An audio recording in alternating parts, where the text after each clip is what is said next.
জ্যোতির সঙ্গে যোগাযোগ ছিল রাহুল গান্ধী। দুজনে এক ফ্রেমে কি করছে? সত্যি কি যোগাযোগ ছিল জ্যোতির সঙ্গে? দেখুন, রাহুল গান্ধীর গোপন তথ্য এলো প্রকাশ্যে। সোশ্যাল মিডিয়ায় ব্যাপকভাবে ছড়িয়ে পড়েছে যে রাহুল গান্ধী ইউটিউবার জ্যোতি মালহোত্রার সাথে দেখা করেছেন, যার বিরুদ্ধে পাকিস্তানের জন্য গুপ্তচর বৃত্তি অভিযোগ রয়েছে। জ্যোতি এখন জেলে।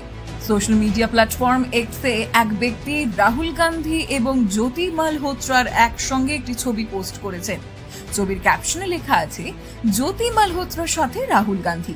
এই ছবিটি রাহুল গান্ধী এবং অপারেশন সিঁদুর নিয়ে কংগ্রেসের অস্বস্তি সম্পর্কে অনেক কিছুই স্পষ্ট করে দেয়। আরেকজন এক্সেটেলিক বলেছেন, ক্যাপশনে লিখেছেন, আমি বুঝতে পারছি না রাহুল গান্ধী ওরূপে পাপ্পুর ছবি প্রতিটি বিশ্বাসঘাতক বা রাষ্ট্রদ্রোহী অভিযুক্তের সাথে কিভাবে মিলে যায়। ইয়ে রিস্তা ক্যা কহতা হ্যায়। যাই হোক, আমি ম্যাডাম জ্যোতি মালহোত্রা।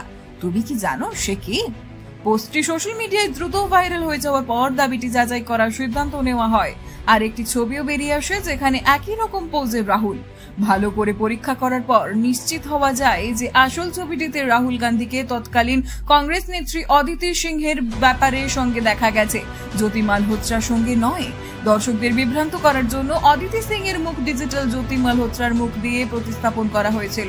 একই সঙ্গে আরেকটি ছবি পরীক্ষা করার জন্য গুগল লেন্স ব্যবহার করলেই আরো ভালো বোঝা যায়। 18 সেপ্টেম্বর 2022 তারিখের রাহুল গান্ধীর একটি ফেসবুক পোস্ট দেখলে ভাইরাল হওয়া ছবিটির মতোই একটি ছবি ছিল।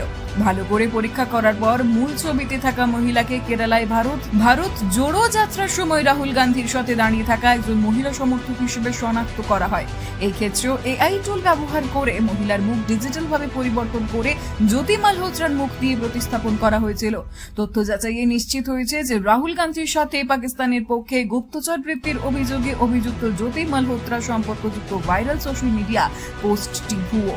সোশ্যাল মিডিয়ায় ভাইরাল হওয়া ছবিটি কৃত্রিম বুদ্ধিমত্তা দ্বারা তৈরি, যা ব্যবহারকারীরা মিথ্যা দাবি সহ শেয়ার করেছেন জনগণকে সতর্ক থাকতে এবং সোশ্যাল মিডিয়ায় এই ধরনের বিভ্রান্তিকর পোস্টের ফাঁদে পা না দেওয়ার